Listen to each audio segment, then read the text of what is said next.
The alarm bells rang through the Confederation monitoring station like angry birds. Officer Haywan sat up in her chair and stared at the screen. The numbers made no sense. Something was moving in Sector 07, the place where ships went to die.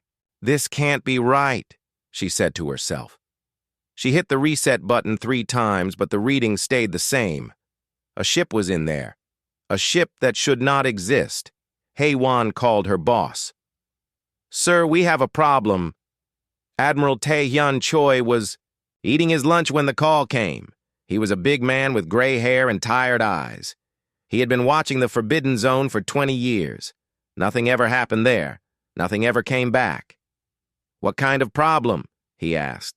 "A ship, sir, in the zone. It's broadcasting." The Admiral dropped his sandwich. "That's impossible." "Yes, sir. But it's there." Within 1 hour, Admiral Choi's fleet was moving toward Sector 07. 5 big warships and 10 scout vessels. The Admiral stood on the bridge of his flagship, looking at the dark space ahead. His hands shook a little. No one had been this close to the zone in 50 years. "Sir," said his communications officer, "we're getting a signal." "From the zone?" "Yes, sir. It's a greeting message." Admiral Choi felt cold. "Put it on speaker." The voice that came through was calm and friendly. It spoke in perfect galactic standard language. "Hello there. This is Captain Junho Kim of the Earth vessel Dauntless Hope. We're on a routine exploration mission. Beautiful space out here. Anyone want to chat?" The bridge went quiet. Admiral Choi stared at the speaker like it might bite him. "Did he say Earth?" asked the communications officer. "I think so," said Admiral Choi. "But Earth ships can't get here. Earth is too far away, and nothing survives the zone. Should I answer him, sir?" Admiral Choi thought about this. The rule book said never to enter the zone, but the rule book didn't say what to do when someone was already in there, talking like they were at a spaceport. "Yes," he said. "Answer. Him." The communications officer pressed some buttons. "Unknown vessel. This is Admiral Tae-hyun Choi of the Galactic Confederation. You are in a restricted area. Please state your purpose." The answer came back quickly. "Oh, hi, Admiral. Nice to meet you. We're just looking around. Amazing nebula in here. Great colors. We're taking pictures for the folks back home. Is this area special somehow?" Admiral Choi looked at his science officer. The science officer looked back and shrugged. "Yes," said the Admiral. "This area is very dangerous. No ship has ever returned from there." "Huh," said Captain Kim. "Dangerous how?" "We've been here for 3 days. Everything seems fine. Actually, it's quite peaceful." Dr. Hyon, the fleet science officer, was checking his instruments. His face was pale. "Sir," he whispered, "the readings are impossible." "What do you mean?" "The human ship shows up on gravity sensors but not on electromagnetic sensors. It appears to be in 3 different locations at once. And, sir, the zone is changing." Admiral Choi looked at the main screen. Sector 07 had always been a twisted mess of broken space, but now, around the human ship, space looked normal, clean, safe. "Captain Kim," said the Admiral, "what kind of ship are you flying?" "Standard exploration vessel," came the answer. "Nothing fancy. We've got good engines, basic weapons, nice coffee machine. Want to come over? We can trade star charts." Dr. Hyon grabbed the Admiral's arm. "Sir, we can't. If we go in there—" "I know," said Admiral Choi. But he was curious. The human sounded so normal, so confident. Like being in the death zone was no big deal. "Captain Kim," he said, "how did you get into the zone?" "Same way you get anywhere," said Kim. "We flew here. Took about 6 days from our last stop. Why? Is there supposed to be a special way?" The Admiral's crew was staring at him. Some looked scared. Others looked confused. Dr. Hyon was making notes very fast. "Sir," said the communications officer, "the human ship is moving." On the screen, they watched a small, bright dot drift through the twisted space of Sector 07. Everywhere it went, The broken areas became smooth and normal. It was like watching someone iron out wrinkles in space itself. "This is impossible," said Dr. Hyan. "Space doesn't work that way." Captain Kim's voice came through again. "Hey, Admiral, we're picking up some interesting readings from your area. Mind if we come take a look? We love meeting new people." "No," said Admiral Choi quickly. "Stay where you are." "Oh, okay. No problem. We'll just keep exploring this nebula. By the way, do you guys know anything about the singing crystals in here? They're making the most beautiful music." Dr. Hyan checked his instruments again. "Sir, there are no crystals in Sector 07. There's nothing in there but broken space and radiation." But as they watched, their sensors picked up something new. A soft musical sound was coming from the zone. It was gentle and peaceful. Beautiful, even. "Admiral," said his tactical officer. "Orders, sir?" Admiral Choi didn't know what to say. The rulebook had clear instructions for invasions, pirates, and natural disasters, but the rulebook said nothing about friendly humans who treated the most dangerous place in the galaxy like a tourist spot. "Send a message to headquarters," he said finally. "Tell them we have a situation." "What kind of situation, sir?" The Admiral watched the human ship on his screen. It was still moving through the zone, still making everything around it safe and normal. The musical sound was getting stronger. "Tell them," he said slowly, "that a human ship appeared in the Forbidden Zone. And tell them the galaxy might have a problem." On board the Dauntless Hope, Captain Junho Kim was drinking coffee and looking at the pretty lights outside his window. His science officer, Dr. Sujin Park, was taking readings. "Interesting space around here," she said. "Very flexible. The quantum fields are responding to our presence." "That's nice," said Kim. "Any sign of life?" "There's a fleet of ships about 2 light hours away. They seem nervous about something." Engineer Dong-Woo Lee looked up from his work. "Maybe they've never seen humans before." "Could be," said Kim. "We should be friendly. Send them our cultural database, music, art, that sort of thing." Dr. Park pressed some buttons. "Sending now, Captain." Light hours away, Admiral Choi's fleet received the transmission. It was full of human music, human poetry, and human stories. As the data flowed through their computers, something strange happened. The ship's systems started working better. Old problems fixed themselves. The lights got brighter. Dr. Hyan stared at his readings. "Sir, the human cultural data is affecting our technology. Our computers are running faster. Our engines are more efficient." "How is that possible?" "I don't know, sir, but it's happening." Admiral Choi sat down in his command chair. He had been in space for 30 years. He had seen alien worlds, cosmic storms, and battles between star fleets. But he had never seen anything like this. A human ship that shouldn't exist, in a place where nothing should survive, making impossible things seem normal. "Get me a direct line to the Galactic Council," he said. "This is bigger than just a restricted zone violation." As his fleet waited in space, watching the impossible human ship explore the Forbidden Zone like it was a peaceful garden, Admiral Choi wondered if the galaxy was ready for humanity. He had a feeling it wasn't. The emergency meeting of the Galactic Council was not going well. President Mi Young-han sat at the big round table and watched as representatives from 47 different species argued with each other. Half of them were shouting. The other half looked like they wanted to run away. "Order!" she called out, hitting her gavel 3 times. "Please, everyone sit down." The Virex ambassador was still standing. He was a tall blue creature with too many arms. "This is madness," he said. "Humans cannot exist in Sector 07. It violates the fundamental laws of physics." "Then explain the sensor readings," said the Keth representative. She was small and green and very angry. "Explain the musical crystals. Explain why our ship's computers work better after receiving human cultural data." The Rex ambassador waved his arms. "Mass hallucination, space madness, anything but accepting that reality has stopped making sense." Dr. Hyunwoo Nam, the council's chief physicist, stood up slowly.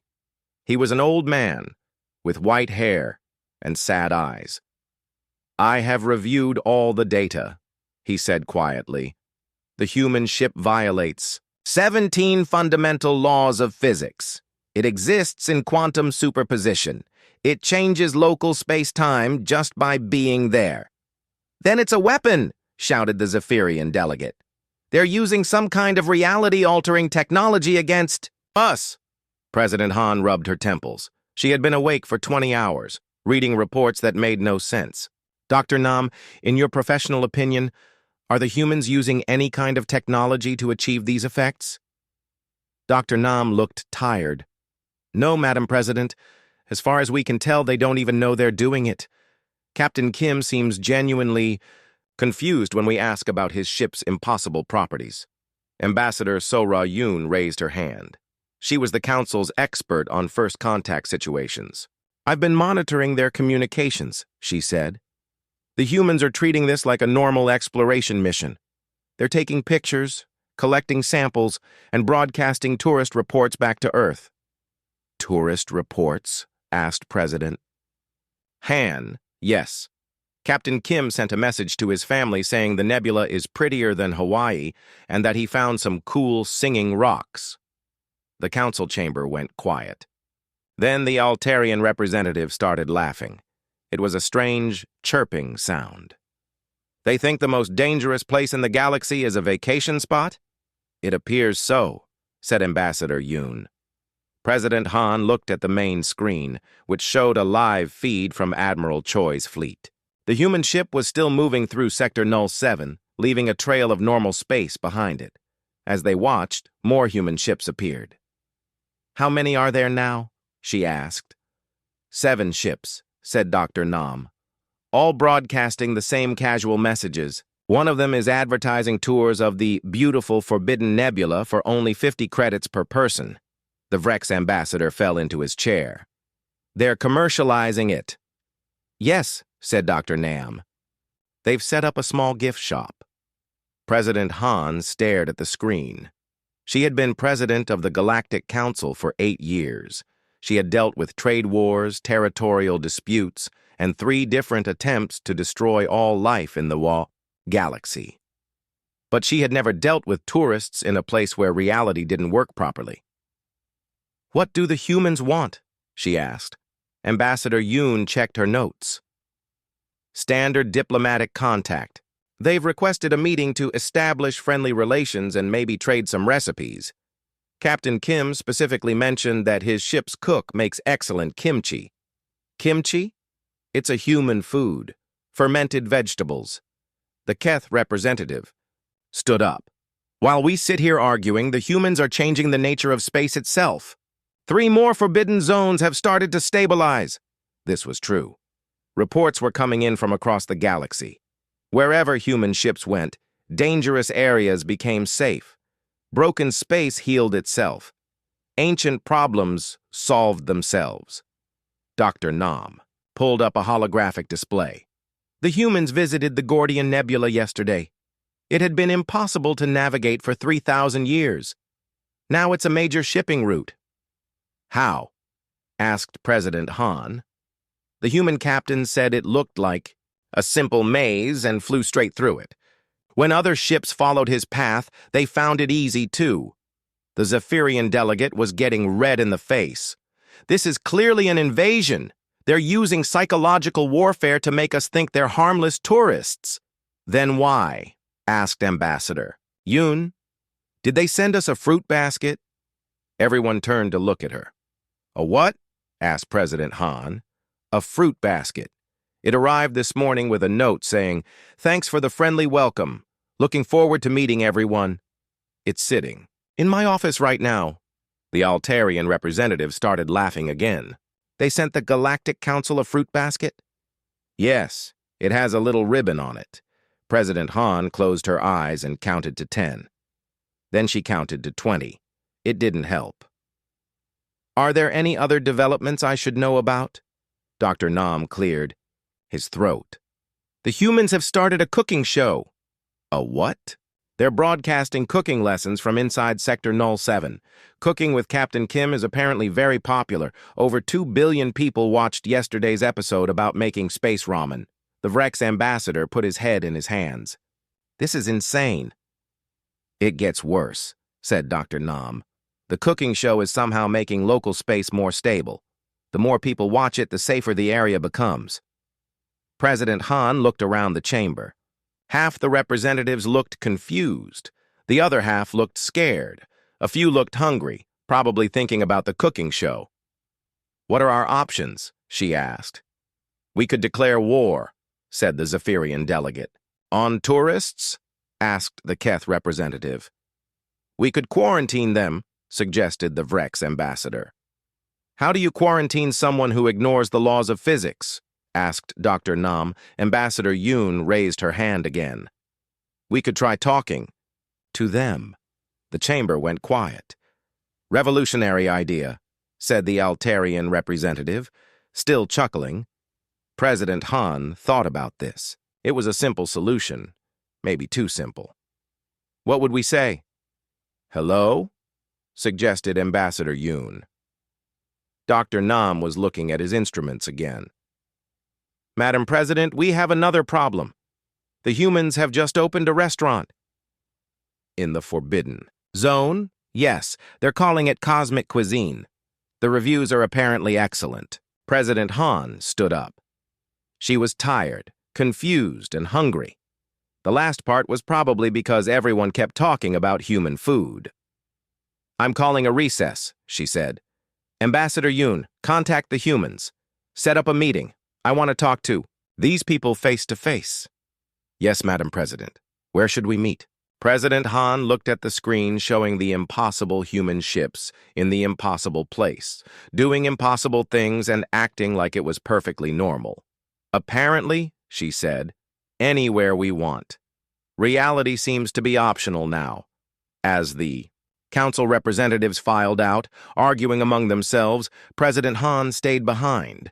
She watched the human ships on the screen. They looked so ordinary, so peaceful, so completely wrong for everything the galaxy thought it knew about how things worked. Her communication device beeped. A message from Captain Kim. "Hi there. Heard you folks want to meet up. Great. We're always happy to make new friends. Fair. Warning, though, our cook is trying a new recipe tonight. Hope you like spicy food." President Han sighed. Tomorrow she would meet with beings who treated the impossible like it was everyday life. She wondered if the galaxy would ever be the same. Probably not, she thought, and maybe that wasn't such a bad thing.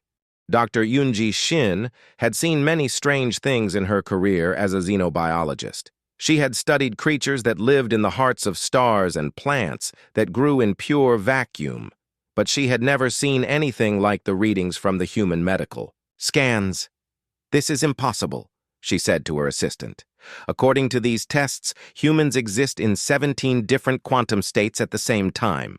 Her assistant, a young Keth named Zix, looked at the data. "Maybe the equipment is broken?" Dr. Shin had thought the same thing. She had run the tests 5 times with 3 different machines. The results were always the same. "The equipment is fine. The humans are unusual." On the screen in front of her, she watched a video call with Dr. Sujin Park, the science officer from the human ship. Dr. Park was drinking tea and looking completely normal. She didn't look like someone who existed in multiple dimensions at once. "The quantum readings?" said Dr. Park when asked about them. "Oh, yes. We've always been like that. It's quite useful, actually. Helps us navigate through tricky areas." "But how do you control it?" asked Dr. Shin. Dr. Park looked confused. "Control what? We just go where we want to go. Reality usually cooperates." Dr. Shin made more notes. The humans talked about bending. The laws of physics, like other people, talked about the weather. Across the galaxy, Commander Young-Soo Kang was having his own problems. He was supposed to be conducting secret surveillance on the human ships. The problem was that the humans kept noticing him and inviting him over for dinner. This is supposed to be a stealth mission. he told his pilot. How do they keep spotting us? Pilot Ji-hye Lim checked her instruments. Sir, we're using full stealth technology. We're invisible to all known sensors. Then how did Captain Kim know we were here? Ji-hye shrugged. He said we looked lonely and asked if we wanted to join their poker game. Commander Kang rubbed his forehead. In 30 years of military service, he had never been invited to play cards by his surveillance targets. What did you tell him? I said we were busy, sir, but he seems really nice. He offered to teach us how to make pancakes. On the main screen, they could see the human ships moving through areas of space that should have killed them instantly. But instead of dying, the humans were having what appeared to be a picnic. Several crew members were floating outside their ships in simple spacesuits, taking pictures and playing some kind of ball game. Sir, said Ji-hye carefully, should spacesuits work in areas where reality is broken? Commander Kang looked at the readings. The area around the human ships showed normal space, normal gravity, even normal atmosphere in some places. No, he said, they shouldn't work at all. But they are working. Yes, they are. Ji-hye plotted a course to follow one of the human ships. Want to see where they go next, sir? Might as well, said Commander Kang. Nothing about this mission makes sense anyway. They followed the human ship deeper into the Forbidden Zone. As they traveled, Commander Kang watched his instruments change. Areas that had been marked as certain death on all the charts were now showing up as safe for travel and suitable for camping. Are they rewriting reality? He asked. I think so, sir, said Ji-hye, but they don't seem to know they're doing it. The human ship stopped near a cluster of what used to be unstable stars. According to all the science textbooks, the stars should have exploded centuries ago, but as they watched, the stars settled into stable orbits and began shining with steady, peaceful light. How long have they been here? Asked Commander Kang. Ji-hye checked the logs. About 6 hours, sir. And they fixed ancient, unstable stars in 6 hours? Apparently so, sir. Oh, and they've set up another gift shop. Commander Kang stared at the screen. A small space station had appeared near the human ship. The sign on it read, Cosmic Souvenirs. Genuine stabilized star fragments for sale. They're selling pieces of the stars they just fixed? Yes, sir. 5 credits each. Meanwhile, Dr. Yoonji Shin was making a discovery that would change everything. She had been studying the video footage of humans working in impossible conditions. What she found made her sit down hard. Zix, she called to her assistant. Look at this. On the screen, she showed a human engineer fixing a piece of equipment. Nothing unusual about that. But when she slowed down the video and enhanced it, something strange became visible. Watch his hands, she said. As they watched, they could see the engineer's hands moving in ways that shouldn't be possible. He was reaching around corners that didn't exist, touching parts of the machine that were in different dimensions, and somehow making it all work perfectly. He's not just fixing the machine, said Dr. Shin. He's convincing reality that the machine should work. Zix looked confused. How does someone convince reality of anything? Dr. Shin pulled up more footage. Humans cooking food that stayed hot in the vacuum of space. Humans growing plants in areas with no soil, no air, and no light. Humans playing music that somehow made black holes stable. They don't think about limitations, she said slowly. When a human wants something to work, they simply expect it to work, and reality agrees with them. That's impossible, said Zix. Yes, said Dr. Shin. That's exactly the point. She opened a communication channel to the human ship. Dr. Park answered, still drinking tea. Dr. Park, said Dr. Shin, can I ask you something personal? Of course. When you encounter something that should be impossible, what do you think? Dr. Park considered this. I think, well, that's interesting. Let's see if we can make it work. Anyway. And then what happens? Usually, it works. Dr. Shin closed the channel and looked at her notes. Pages and pages of data that all pointed to the same conclusion. Humans didn't just ignore the laws of physics. They had a friendly disagreement with reality, and somehow always won. Commander Kang's ship was now following a small fleet of human vessels. They had visited 12 different, impossible locations in the past day. Each place had been transformed, from a dangerous zone into a tourist attraction. "Sir," said Ji-Hai, "the humans are broadcasting again." "Put it on speaker." Captain Kim's voice filled the bridge. "This is your friendly neighborhood tour guide speaking. Coming up on our left, you'll see the famous gravity falls of Sector 12. Don't worry, folks, we've installed safety rails. And remember, our next stop is the Time Loop Cafe, where every meal is served yesterday." Commander Kang buried his face in his hands. "They've turned a temporal anomaly into a restaurant?" "Apparently so, sir. The reviews say the coffee is served before you order it, and surprisingly good." "I need a drink," said Commander Kang. "The humans are selling those too, sir," said Ji-Hai helpfully. "Something called Impossible Beer, tastes great and defies logic." That evening, Dr. Shin compiled her report. It was the strangest document she had ever written. Her conclusion was simple and terrifying. Humans didn't follow the laws of physics because they didn't know they were supposed to. In summary, she wrote, "Humans appear to exist in a state of permanent optimism. They believe that problems have solutions, that broken things can be fixed, and that impossible is just another word for interesting challenge. This belief is so strong that it affects local reality, causing the universe to rearrange itself, to match human expectations." She paused, looking at what she had written. It sounded crazy, but all the evidence supported it. "Recommendation," she continued typing, "we should either learn from them or hide from them, because if they ever realize how powerful they really are, they might accidentally remake the entire galaxy by Friday." She sent the report to the Galactic Council and then went to get some sleep. Tomorrow she was scheduled to visit one of the human ships in person. She wondered if she would come back believing in impossible things too. Probably, she thought. The humans seemed very convincing. Professor J. Min O was not what the Galactic Council had expected. He was a small, quiet man who wore simple clothes and smiled a lot. He carried a backpack and a thermos of coffee. He looked like someone's grandfather, not like someone who could break reality with his mind. "Thank you for inviting me," he said as he sat down at the big council table. "This is very exciting. I've never been to space before." President Mi-Young-Han looked at her notes. Professor O was listed as Earth's top philosopher and expert on applied impossibility, whatever that meant. "Professor, we need to understand what your people are doing to our universe." Professor O tilted his head. "What do you mean?" "Doctor." Yun-Woo Nam leaned forward.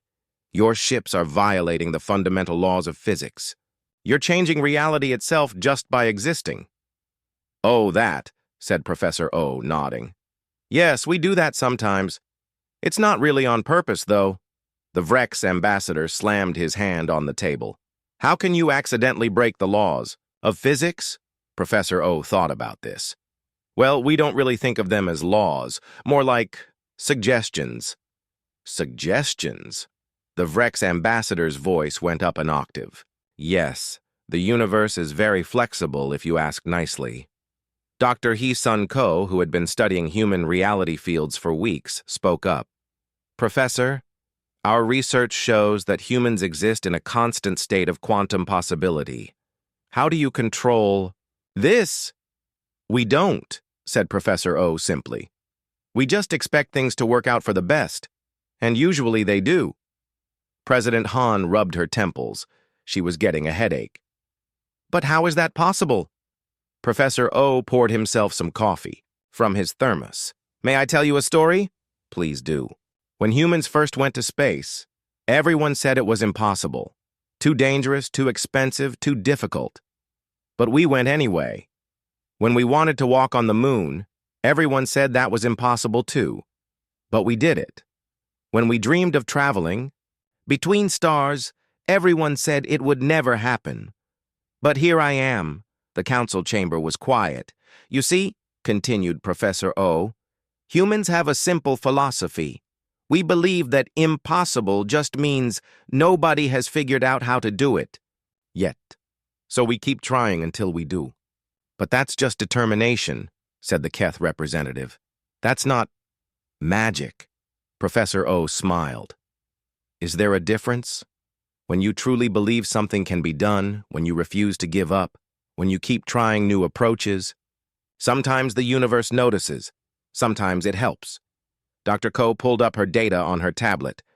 Professor, when humans are present, our instruments detect changes in local space-time.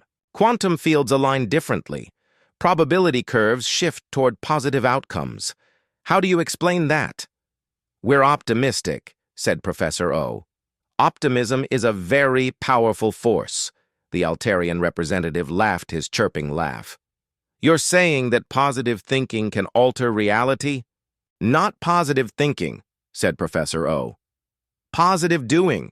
We don't just think good thoughts. We act on them. We try things. We build things. We fix things. And when we do that with enough confidence and persistence, reality tends to cooperate.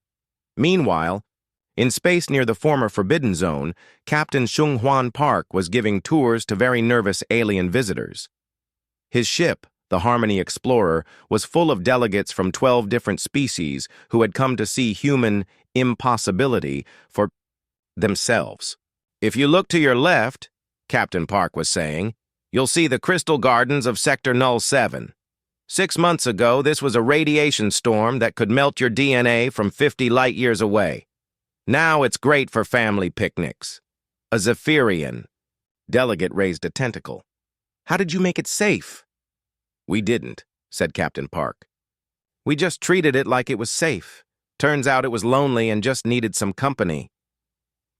You're saying the radiation storm had feelings?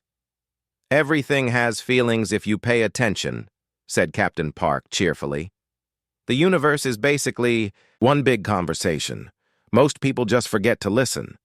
In the ship's engine room, Engineer Dongwu Li was showing a group of alien engineers how human technology worked, which is to say, he was showing them how it shouldn't work, but did anyway. This is our main drive, he said, pointing to a machine that looked perfectly ordinary. According to physics, it should only be able to go about half the speed of light. Keth engineer studied the readings. But your ship travels at 12 times light speed. How? Engineer Lee shrugged. We asked it nicely to go faster. It said okay. You talk to your engine? Sure. Don't you talk to yours? The alien engineers looked at each other. None of them had ever tried talking to their machines. Watch this, said Engineer Lee. He patted the engine gently. Hey there, old friend. Think you could give us a little more power? The engine hummed happily, and the power output increased by 30%. The aliens stared. It's all about respect, explained Engineer Lee. Machines work better when they know you appreciate them. Back at the council meeting, Professor O was answering more questions. Professor, said President Han, some of our members are concerned that humans represent a threat to galactic stability. I can understand that, said Professor O. Change is scary, but we're not trying to hurt anyone. We just want to explore, learn new things, make friends. The Vrex ambassador wasn't convinced. But you're changing fundamental reality. Only the parts that weren't working very well, said Professor O. The universe has a lot of broken places. We like to fix them. Dr. Nam looked at his reports. Our scientists estimate that if human expansion continues at its current rate, the entire galaxy will be transformed within 50 years. Transformed how? Asked Professor O. Safe, stable, habitable. Impossible things will become possible everywhere, Professor. O smiled. That sounds nice. The council chamber erupted in arguments. Some delegates thought this sounded wonderful. Others were terrified. A few wanted to quarantine all humans immediately. One group suggested studying human methods to improve their own worlds. President Han called for order. "Professor O, what do humans want from the galactic community?" "Friends," said Professor O simply. "People to share discoveries with, new, recipes to try, stories to hear. The universe is more fun when you're not alone. And in return, we'll help fix things that are broken, teach you how to talk to machines, show you how to make impossible things possible, share our coffee recipes." The Altarian representative perked up. "Your coffee is really good." "Thank you," said Professor O. "It's all about believing the beans want to become something special." Hours later, the council took a vote. It was close, but they decided to establish formal diplomatic relations with humanity. They also voted to create a new department, the Bureau of Applied Impossibility, dedicated to studying and learning from human methods. President Han shook Professor O's hand. "Welcome to the galactic community." "Thank you," said Professor O. "This is wonderful. Oh, and I brought gifts." He reached into his backpack and pulled out small packages. "Kimchi for everyone. My wife made it herself." As the council members tried the spicy fermented vegetables, something strange happened. The council chamber's lighting got brighter. The air circulation improved. The old squeaky door that had annoyed everyone for years suddenly opened smoothly. Dr. Ko checked her instruments. "The kimchi is affecting local reality," she whispered to Dr. Nam. "How is that possible?" he whispered back. "It's made with love," said Professor O, who had overheard. "Love is the most powerful force in the universe. We put it in all our cooking." President Han tasted the kimchi. It was delicious. More importantly, she felt optimistic. Like problems could be solved. Like the galaxy was full of possibilities, instead of limitations. Maybe, she thought, change wasn't so scary after all. Maybe it was exactly what they needed. 3 years later, Director Minho Ryu sat in his office and smiled at the reports on his desk. The Department of Impossible Solutions had just solved its 1,000th unsolvable problem. Today's success was fixing a broken star system that had been dark for 10 million years. The solution had been surprisingly simple. They asked the star nicely if it wanted to shine again. It did. "Sir," said his assistant, a cheerful Keith named Pip. "Captain Song is here for the mission briefing." "Send her in," said Director Ryu. Captain Yejin Song entered the office with her usual confident stride. She was the first commander of a mixed human-alien crew, and she had quickly become famous throughout the galaxy for making impossible missions look easy. "Good morning, Director," she said. "Ready for another impossible day?" "Always," said Director Ryu. "What's the situation?" Captain Song pulled up a holographic display. "The Andromeda Contact Initiative wants us to investigate the dark sectors. Places where not even light can exist. Everyone says it's completely impossible to go there." "Perfect," said Director Ryu. "Sounds like a Tuesday." Captain Song grinned. "My thoughts exactly. My crew is excited. We've got humans, Vrex, Keth, Altarians, and even a Zephyrian volunteer. Everyone wants to see what impossible looks like this week." This was the new normal. Crews made up of multiple species, all working together to solve problems that had seemed impossible just a few years ago.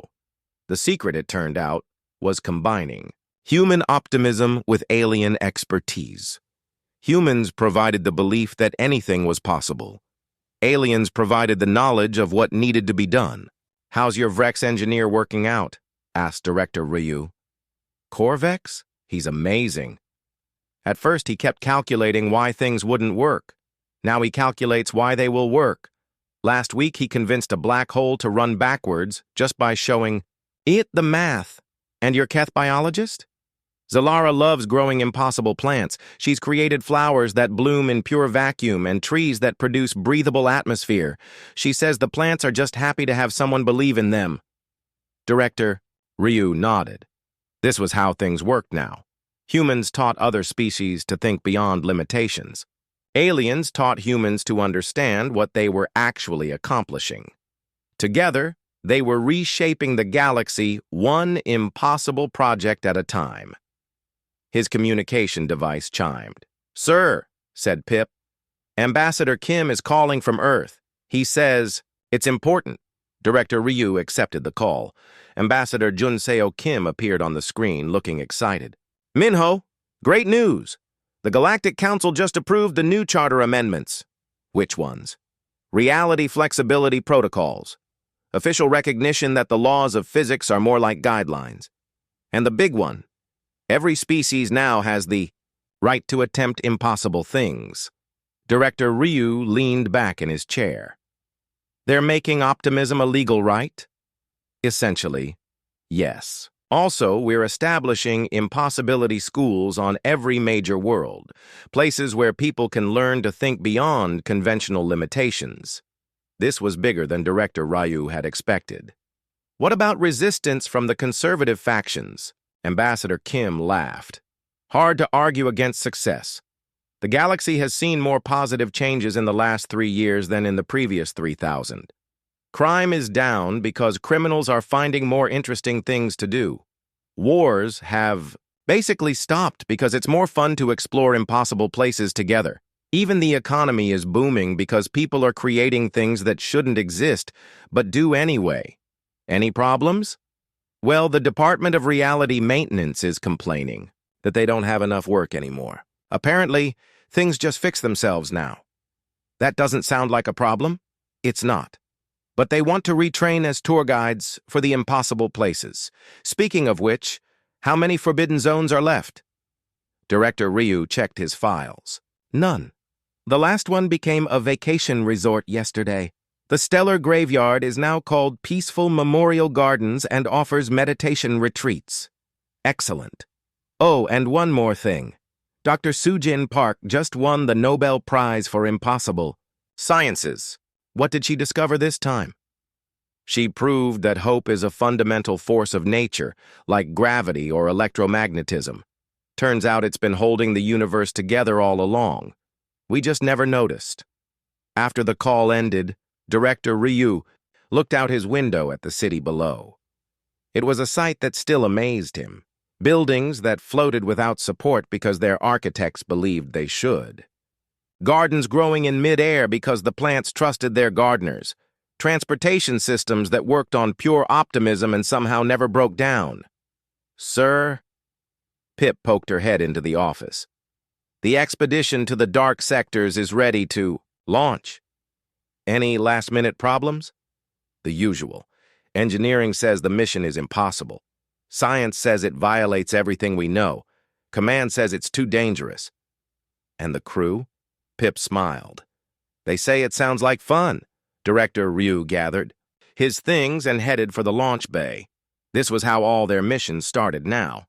Experts explaining why something couldn't be done, followed by crews who did it anyway because no one had told them it was impossible. In the launch bay, Captain Song's ship gleamed under the lights. The Harmony Explorer had been redesigned by a mixed team of human and alien engineers. It looked like it shouldn't be able to fly, but it moved through space like a dancer. "Ready for another impossible mission?" Captain Song asked as Director Ryu approached. "Someone has to keep track of all the miracles you people perform," he replied. The crew was gathered near the ship. Humans stood next to Vrex. Keth worked alongside, Altarians, and everyone was talking excitedly about the upcoming mission. They weren't nervous about exploring places where light couldn't exist. They were curious about what they might find there. "All right, everyone," called Captain Song. "Let's go see what's impossible today." As the ship lifted off, Director Ryu thought about how much had changed. 3 years ago, the galaxy had been full of places marked forbidden and impossible. Now those same places hosted restaurants, art galleries, and research stations. Problems that had existed for millennia were being solved by crews who simply refused to accept that they couldn't be solved. The secret, he had learned, wasn't advanced technology or superior intelligence. It was the simple human belief that things could be better, combined with the willingness to work toward that better future. His communication device chimed again. This time it was a message from Admiral Junho Kim, the same Captain Kim who had started it all by accidentally entering a forbidden zone. "Minho," the message said. "Great news from the edge of the galaxy. We found something interesting. Turns. Out there's a whole other galaxy next door that everyone said was unreachable. We're having a barbecue there next weekend. Want to come? The local space whales are very friendly." Director Ryu smiled and sent back a reply. "Save me some kimchi." Outside his window, ships were launching toward impossible destinations. Some were carrying families on vacation to places that used to be death traps. Others were loaded with artists going to paint landscapes that shouldn't exist. A few were full of scientists eager to study phenomena that violated everything they thought they knew. All of them were optimistic about what they would find, and in a universe where optimism was a fundamental force of nature, that was all that really mattered. The galaxy had learned the most important lesson humanity had to offer. Impossible things were just regular things that hadn't happened yet. And with enough hope, persistence, and friendship, anything could happen. Even the impossible.